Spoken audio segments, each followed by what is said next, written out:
محکمہ anti corruption establishment کی جانب سے میونسپل کارپوریشن حکام کے خلاف تحقیقات کا آغاز کر دیا گیا ہے۔ یہ تحقیقات ملتان میں میونسپل کارپوریشن کی 450 دکانوں کو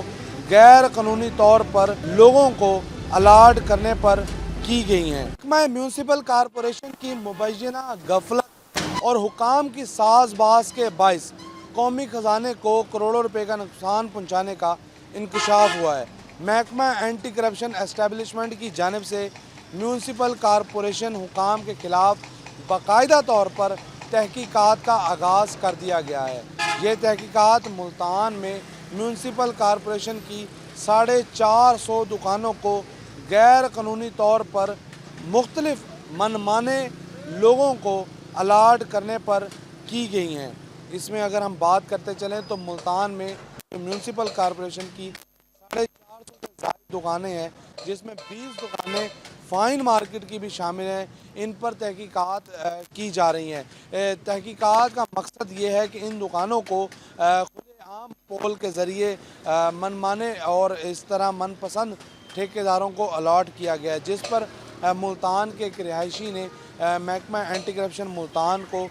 درخواست گزاری ہے، جس میں میونسپل کارپوریشن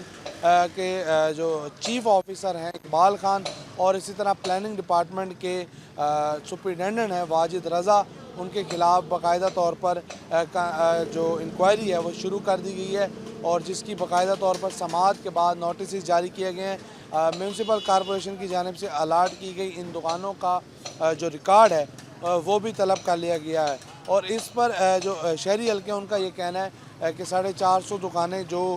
مختلف ریٹس پر الاٹ کی جانی تھی وہ من پسند لوگوں کو کھلے عام بیلٹ کے ذریعے، کھلے عام پول کے ذریعے جو ہے ان کو نوازا گیا ہے، جس کو باقاعدہ طور پر سیکرٹ کر کے اور اس کا کرایہ طے کر کے ان کو الاٹ کیا جانا تھا، لیکن قواعد اور ضوابط کی